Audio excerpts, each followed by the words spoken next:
Furi, a game that came out in 2016. It is such an amazing game. I haven't made a lot of progress considering I'm only on the second boss, but I am still having fun with it. As a great game, it isn't really as popular as it should be. Luckily, it isn't totally undiscovered, but when it comes to indie games, this should be one of the first things to pop up in your mind.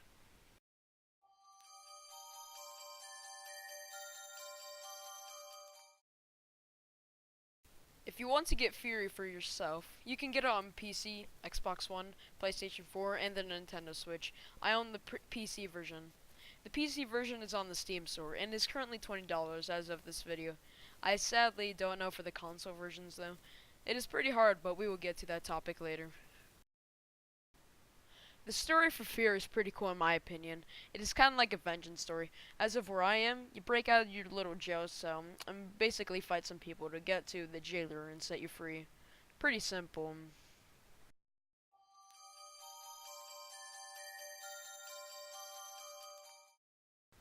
Fury is one of those games that are pretty challenging. It does have a few difficulties to choose between from, so you can choose if you want Fury insanely tough or kind of challenging.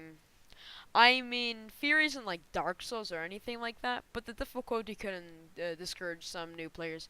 I honestly enjoy it, even with the difficulty, but you might not. Each boss there are a few phases.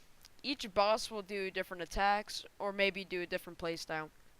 It isn't too bad if you can remember all those phases, but it adds a little twist which I like. Each boss does get harder after each boss too. So I'm gonna go a little off task, but if you're wondering, does it help if I use a controller?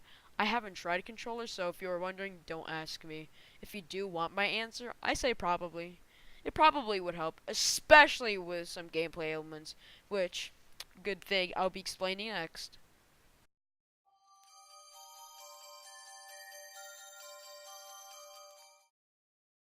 The gameplay for Fury, it feels kind of clunky.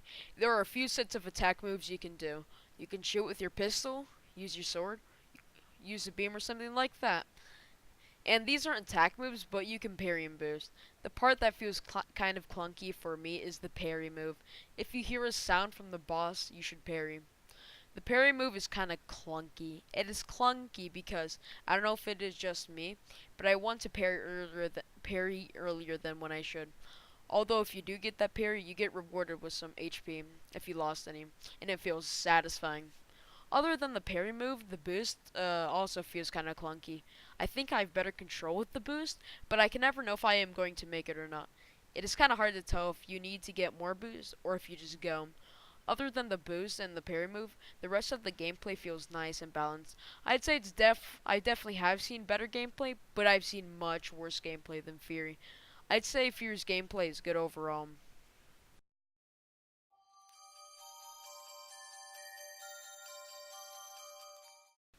The artwork for Fury is absolutely amazing. The colors look so awesome too. Definitely some of the best artwork for a video game I've seen in a long time. Speaking of the art, if you enjoy the anime Afro Samurai, the creator of Afro Samurai has also made the character designs for Fury. Just another reason to buy it. The soundtrack is amazing for Fury. It fits perfectly with this game. Getting off topic, I also enjoyed the soundtrack for Risk of Rain 2. This Sadly, this is the conclusion of my review, but like I said, you can get it in the Steam store for PC, and if you want to get on the consoles, you could get it on the Nintendo Switch, PS4, Xbox One, the stuff like that. If you enjoyed this review, I'd appreciate it if you could subscribe to my YouTube channel and click on the like button down below, or else Peter Griffin might go for you.